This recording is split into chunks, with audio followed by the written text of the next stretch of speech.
The stage lights dimmed as two young boys stepped into the spotlight, their faces illuminated with a mixture of hope and determination that would soon captivate millions. In that moment, as Leandra Bars DeVries and Charlie Melody Lenihan took their first tentative steps onto the Britain's Got Talent stage in 2014, few could have predicted the extraordinary journey that awaited them. They weren't just another act. They were a phenomenon waiting to happen. Two ordinary kids with an extraordinary message that would resonate across generations. Their anti-bullying anthem wouldn't just earn them Simon Cowell's golden buzzer, it would cement them in the collective memory of a nation that loves nothing more than watching underdogs rise. But behind those infectious smiles and polished performances lay a story of struggle, resilience, and heartbreak that few fans truly understand. Before we begin, don't forget to hit like as a gesture of tribute to these extraordinary young talents who touched our hearts with their authenticity. At ages ranging now into their mid-20s, Bars and Melody have traveled a path few could have imagined when they first auditioned as children. Their journey has reportedly been marked by the dizzying heights of international fame, tours across continents, chart success, and millions of devoted fans. But sources close to the duo suggest that beneath the surface, shadows have been growing. The bright-eyed boys who once stood nervously before the judges have faced challenges that threatened not just their career, but their very friendship, the foundation upon which their success was built. Recent appearances have sparked concern among their fan base, with speculation about tensions, health struggles, and the heavy toll that growing up in the unforgiving glare of the spotlight can take on young performers. What happens when the music that once saved you becomes its own kind of prison? What becomes of child stars when the world watches them grow, stumble, and try to find their footing as adults? The story of Leandra DeVries begins in a modest home in Port Talbot, Wales, a working-class town of steelworks and close-knit communities.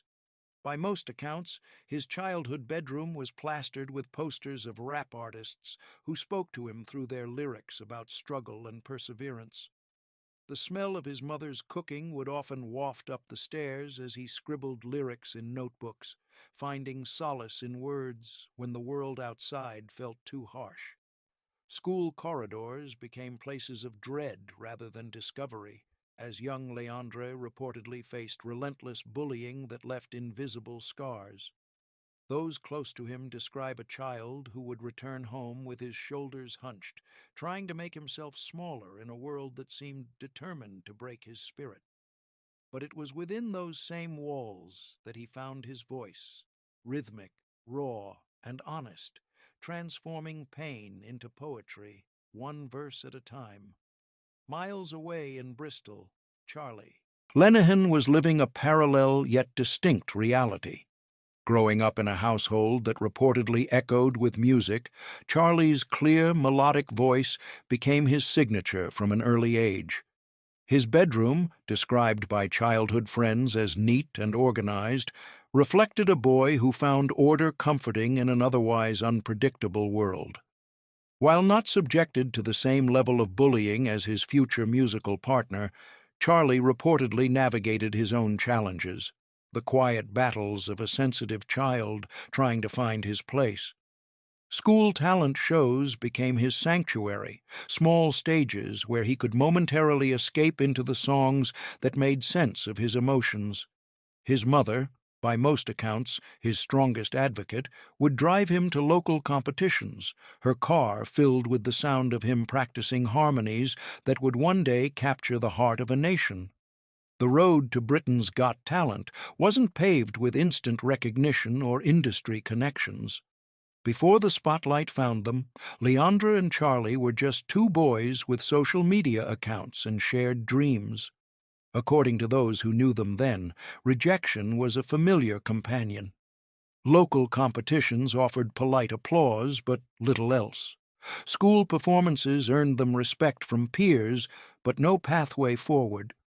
Charlie reportedly balanced schoolwork with shifts at local cafes, learning to carry trays of drinks with the same steady hands that would later hold microphones on international stages. Leandre, sources say, would perform his raps for anyone who would listen, in schoolyards, community centers, and small events where the audience was often sparse and distracted. They were invisible in a world obsessed with spotlights, yet they continued to believe in a future where their voices would matter. The Internet, with all its vast and democratic possibilities, became their first real stage. It was there, in the digital landscape where geography means nothing, that Leandra and Charlie reportedly first connected. Two boys, separated by distance, but united by music and shared experiences. Their early videos, raw and unpolished, captured something authentic that professional production couldn't manufacture. The genuine friendship of two young people who found in each other what they'd been searching for all along: understanding, respect, and the perfect musical complement to their individual talents. Small view counts grew slightly larger. Comments from strangers offered encouragement. The algorithm that so often buries dreams occasionally surfaced theirs to new eyes and ears. And then came the audition that would change everything. And that's when everything changed. Standing on the Britain's Got Talent stage in 2014, Leandre at 13 and Charlie at 15, they performed a song that wasn't just music. It was Leandra's life story transformed into art. The vulnerability in his voice as he rapped about his experiences with bullying silenced the auditorium. Charlie's melodic chorus elevated the message from personal pain to universal anthem. The judges' faces reflected what millions watching at home felt, witness to something authentic in an industry often criticized for manufacturing emotion. When Simon Cowell reached for the golden buzzer, sending them directly to the semi-finals, it wasn't just a competition advancement, it was validation of their pain, their friendship, and their courage to transform suffering into something that might help others. The standing ovation wasn't just for their talent, but for their hearts laid bare for all to see. The months following Britain's Got Talent became a whirlwind that few could navigate without losing their footing, let alone teenagers still defining who they were. Their anti-bullying song, Hopeful, reportedly soared to number 5 on the UK singles chart, transforming them from contestants to legitimate recording artists. Simon Cowell's Psycho Music signed them, adding industry legitimacy to their grassroots appeal. Tours followed, first opening for other acts, then headlining their own shows as their fan base. The Melodizers grew into a force of dedicated support. Japan embraced them with particular fervor, creating international opportunities that few British acts, regardless of age, ever experience. Through it all, according to those close to them, they maintained a work ethic that belied their years. Recording sessions after school hours, media training during holidays, performances on weekends. They weren't just living a dream. They were working it with determination that impressed industry veterans many decades their senior. But here's where it gets complicated. The very spotlight that illuminated their talents cast long shadows over their adolescence. According to multiple sources, the normal developmental milestones that shape teenage years, first dates, driving lessons, exam stress, casual friendships, were compressed into the narrow margins between professional obligations. Their education reportedly became a patchwork of tutors and missed classes, with academics sometimes sacrificed on the altar of opportunity. The friendship that had once formed organically now existed within a business framework, with contracts, obligations, and financial considerations creating pressures that adult partnerships struggled to navigate, let alone teenage ones. Family dynamics shifted as parents became de facto managers, blurring the lines between personal and professional support. And all of this unfolded under the watchful eyes of social media, where fans documented every change in appearance, every perceived tension, every natural evolution of young people growing into themselves. Now, if you're wondering how much control they actually had over their career trajectory, the answer appears more nuanced than headlines might suggest. While legally minors when their career launched, both Leandre and Charlie have spoken in interviews about their involvement in decision-making, suggesting a collaborative approach with their parents and management team. The narrative of exploited child stars doesn't quite fit their publicly shared experiences, though the pressures were undeniably intense. Their educational paths reportedly involved compromise rather than abandonment, with both eventually completing their basic education despite the demands of their career.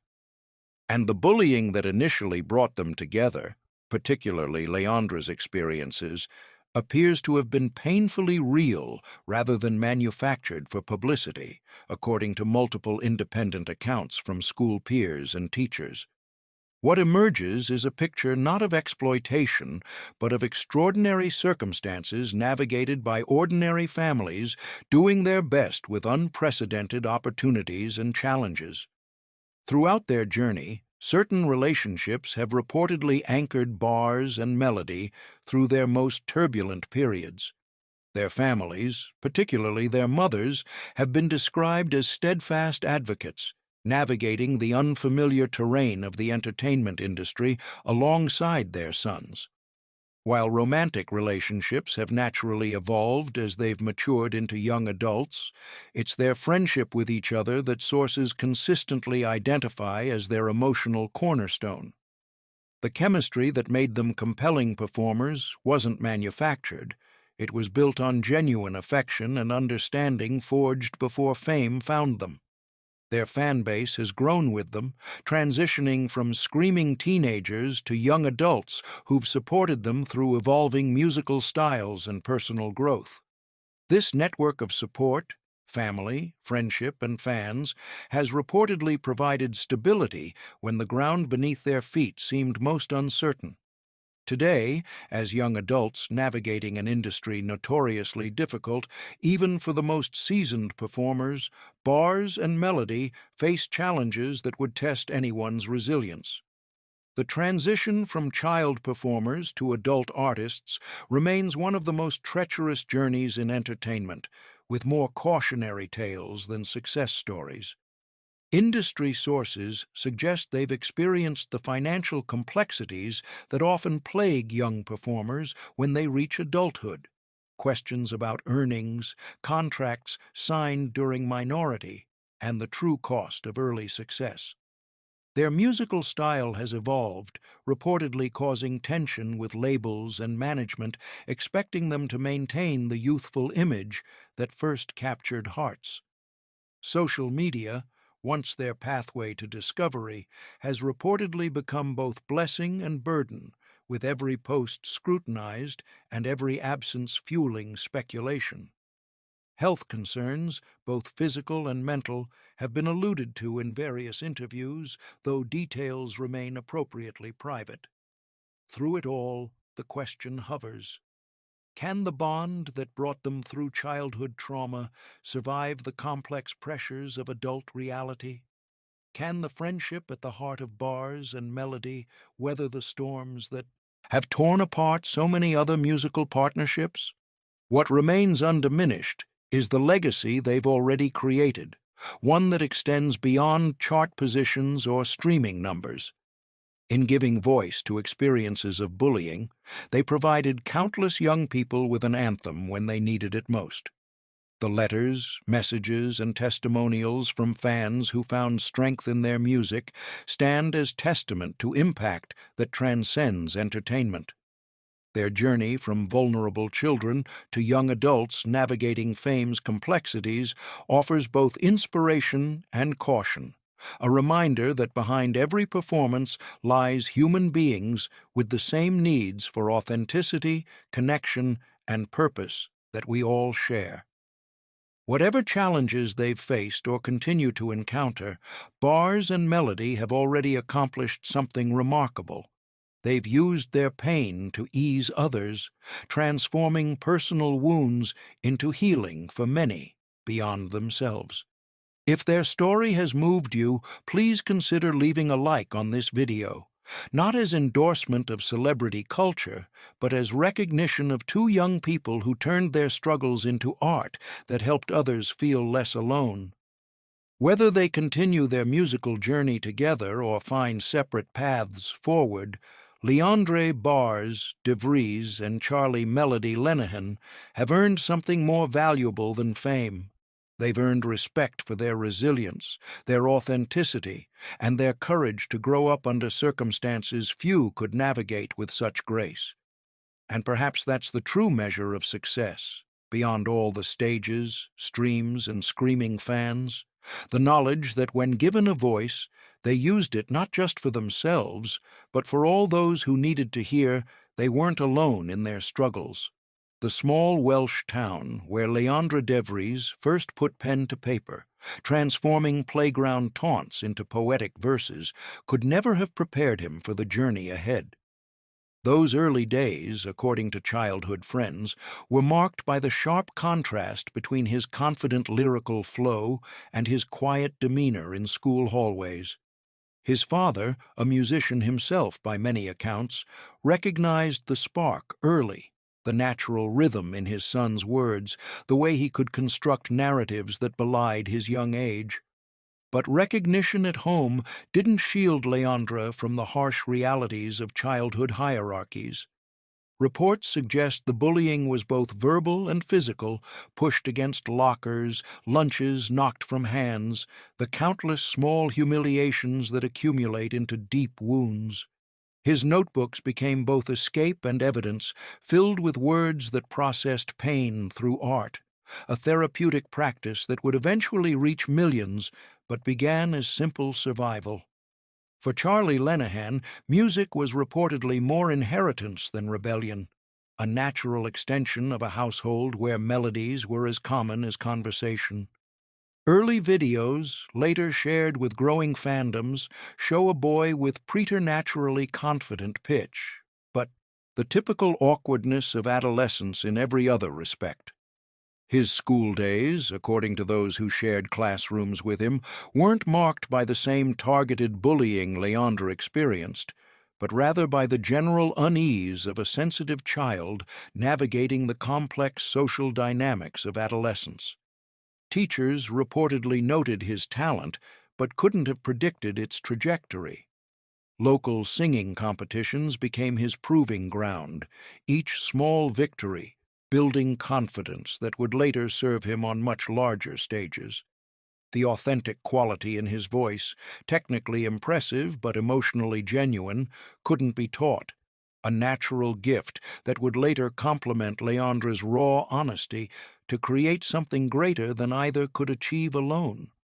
The digital landscape of the early 2000s created possibilities previous generations of young performers could never have imagined.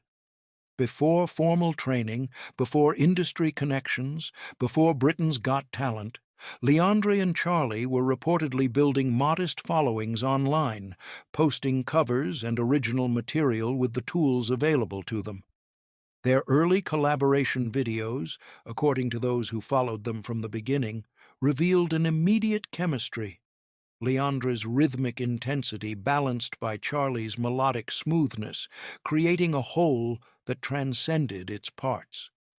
Comment sections became their first feedback loops, early fans offering encouragement that sustained them through rejections elsewhere. Local music scenes, sources suggest, didn't quite know what to make of them.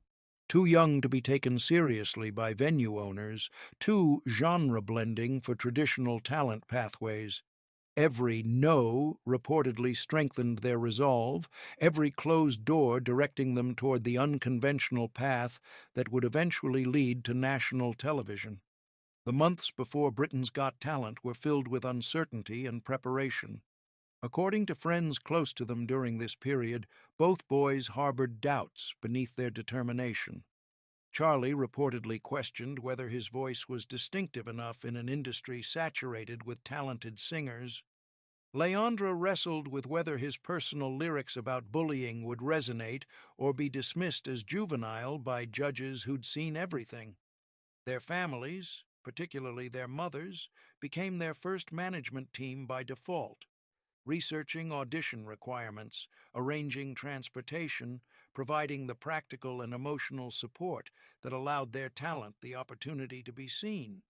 The audition itself required courage that went beyond performance skills, the willingness to be vulnerable, to share personal pain, to risk rejection on a scale most adults never face. The weeks leading up to their appearance were reportedly filled with after-school rehearsals in living rooms, timing adjustments, and the nervous energy of young people standing at the threshold of possibility. The moment Simon Cowell's hand hit the golden buzzer did more than advance bars and melody in a competition. It validated their experiences in a way no well-meaning adult reassurance ever could. The symbolism wasn't lost on viewers. A music industry titan, known for his brutal honesty, recognizing the authentic voice of children speaking their truth. Their semi-final and final performances built on this foundation, each appearance revealing new dimensions of their appeal, not just talent, but character. What distinguished them from countless other talented acts, according to industry observers, wasn't technical perfection, but emotional authenticity. They weren't performing pain, they were transforming it in real time before millions of viewers. Though they ultimately placed third in the competition, the public connection they established transcended placement. By competition's end, they weren't just contestants, they were cultural phenomena, their anti-bullying message amplified far beyond what any school assembly or local initiative could have achieved. The years following their Britain's Got Talent appearance became a masterclass in navigating early fame, lessons learned sometimes through triumph, sometimes through trial and error. Their debut single, Hopeful, reportedly connected with audiences far beyond the show's viewership, its message resonating across demographics and borders. Japan's embrace of the duo opened Asian markets typically difficult for Western acts to penetrate, leading to tours that required them to balance international travel with ongoing education. Album releases followed, each showing musical evolution while maintaining the authentic core that first connected them with audiences. Their fan base, the self-named Melodizers, grew into one of music's most dedicated communities, following tour dates, creating tribute videos, defending their idols against criticism with fierce loyalty. Through it all, according to those who worked with them, Bars and Melody maintained a work ethic rare for performers of any age, arriving first to rehearsals, staying late to perfect performances, engaging genuinely with fans rather than treating interactions as obligations. Their success wasn't accidental or manufactured.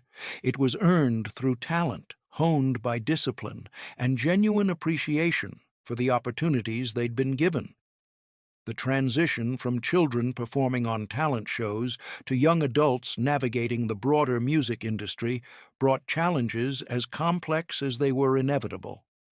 The very qualities that made them appealing as young teenagers, innocence, vulnerability, wide-eyed enthusiasm, couldn't remain frozen in time while they naturally matured. Industry sources suggest that labels and management sometimes struggled to evolve their marketing strategies at the same pace as the boys' natural development. The anti-bullying anthem that launched their career created expectations that every release should carry similar social messaging, reportedly creating artistic constraints. As their interests and experiences broadened, financial arrangements established during their minority became subjects of necessary renegotiation as they reached adulthood, a process that sources suggest wasn't always smooth or transparent. The education that had been adapted around their career reportedly left gaps that required addressing as they matured into business decision-makers in their own right. And all these transitions played out not in private, but under the watchful eyes of millions who felt invested in their journey, creating pressure to manage not just their careers, but the public narrative surrounding their growth. And that's when everything changed.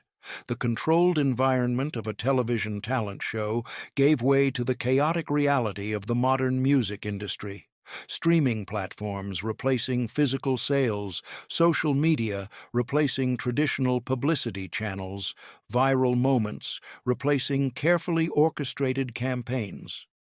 According to industry insiders, Bars and Melody navigated these shifts with varying degrees of success, sometimes ahead of trends, sometimes struggling to adapt.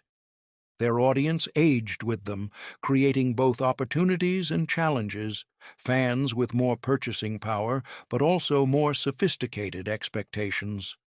The YouTube channel that had once been a hobby reportedly became a significant revenue stream and creative outlet, allowing them direct connection with audiences unfiltered by label expectations.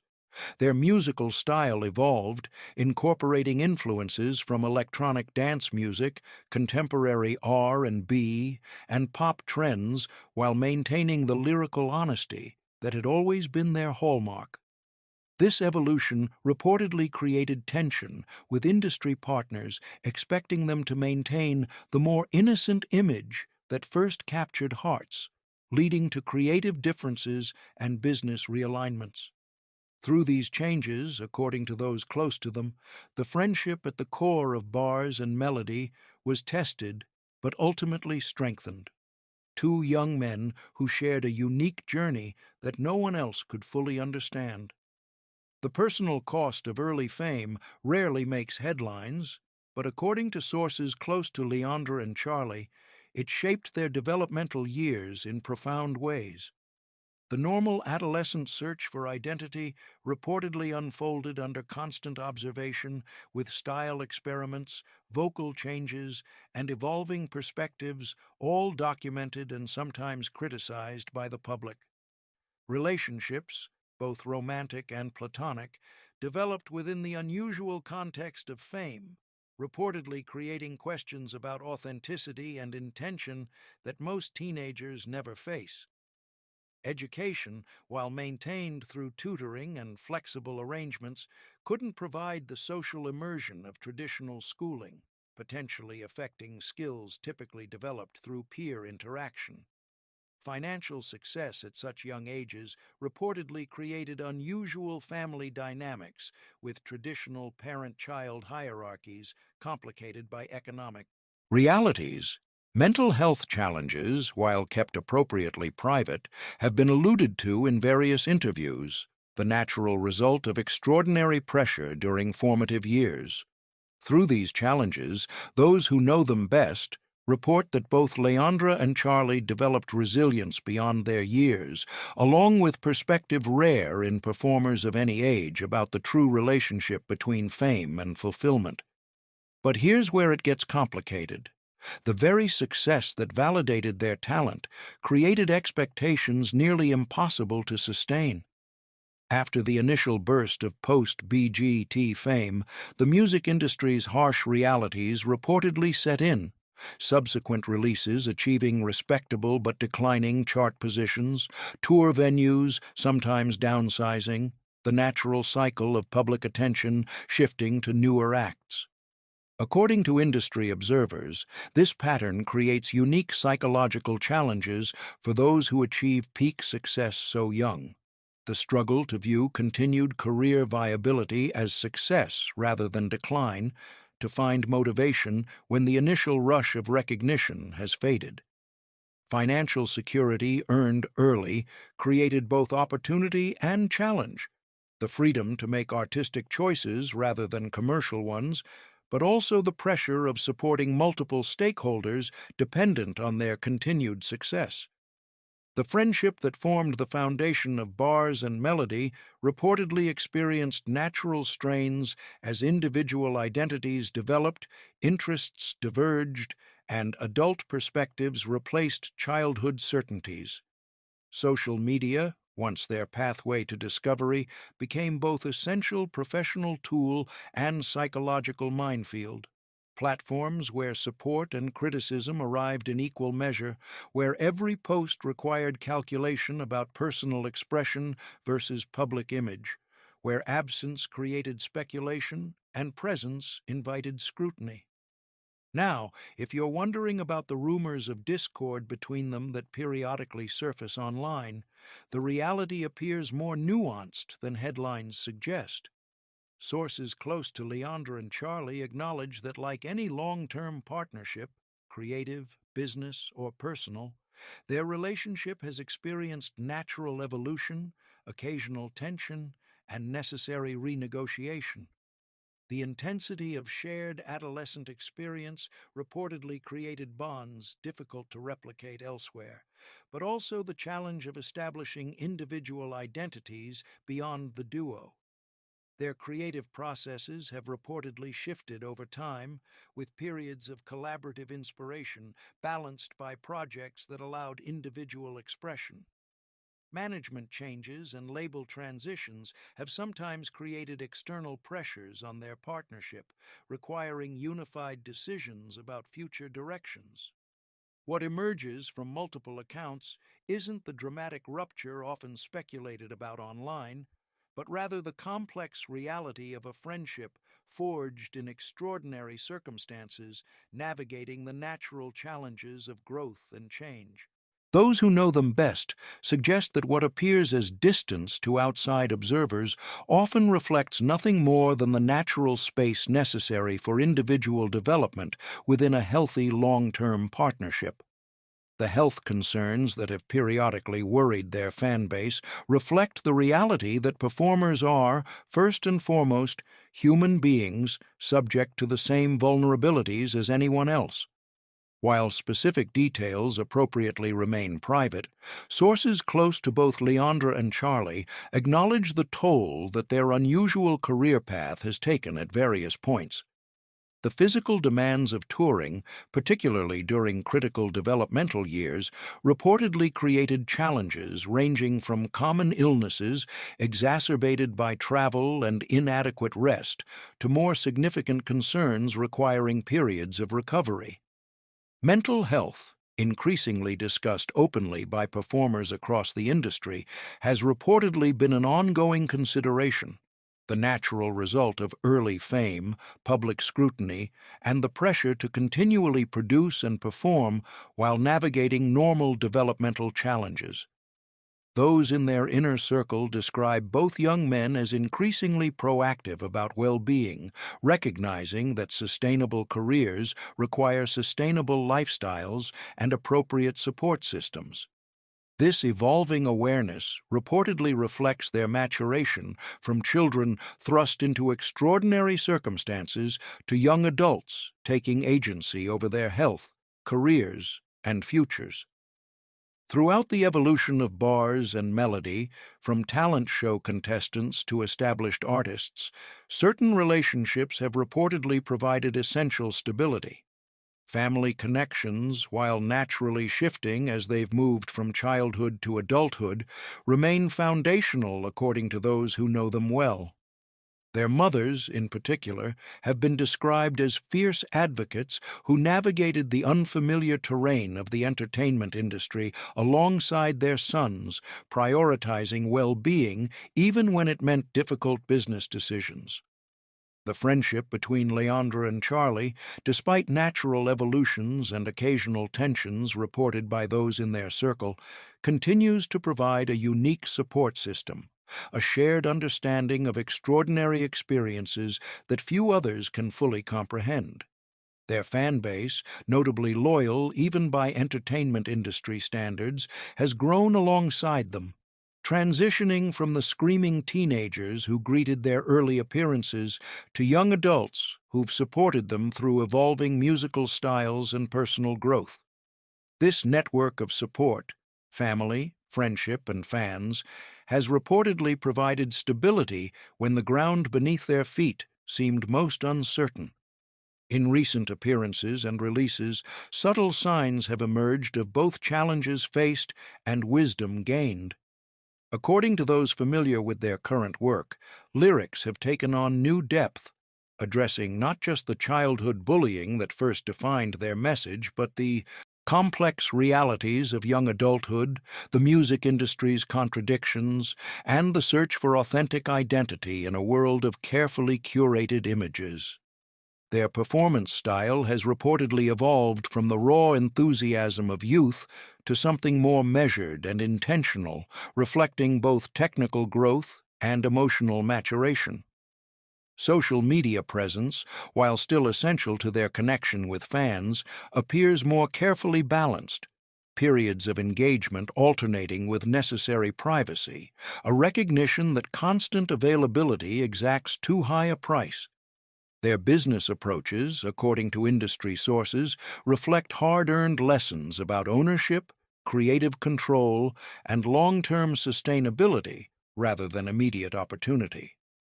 What emerges is a picture not of child stars struggling with the aftermath of early fame, but young artists actively shaping their path forward, informed by experience, but not defined by it. The question that follows them now is not whether they can sustain the extraordinary success of their emergence, but whether the industry and audience will appreciate the authentic artists they're becoming rather than nostalgically clinging to who they were. The legacy of bars and melody extends far beyond chart positions or streaming numbers. In giving voice to experiences of bullying, they provided countless young people with an anthem when they needed it most. The letters, messages, and testimonials from fans who found strength in their music stand as testament to impact that transcends entertainment. Their journey from vulnerable children to young adults navigating fame's complexities offers both inspiration and caution, a reminder that behind every performance lies human beings with the same needs for authenticity, connection, and purpose that we all share. While the full story of their career remains unwritten, with chapters yet to unfold as they continue their artistic evolution, they've already accomplished something remarkable. They've used their pain to ease others, transforming personal wounds into healing for many beyond themselves. If their story has moved you, please consider leaving a like on this video, not as endorsement of celebrity culture, but as recognition of two young people who turned their struggles into art that helped others feel less alone. Whether they continue their musical journey together or find separate paths forward, Leandre Bars, DeVries, and Charlie Melody, Lenihan have earned something more valuable than fame. They've earned respect for their resilience, their authenticity, and their courage to grow up under circumstances few could navigate with such grace. And perhaps that's the true measure of success, beyond all the stages, streams, and screaming fans. The knowledge that when given a voice, they used it not just for themselves, but for all those who needed to hear they weren't alone in their struggles.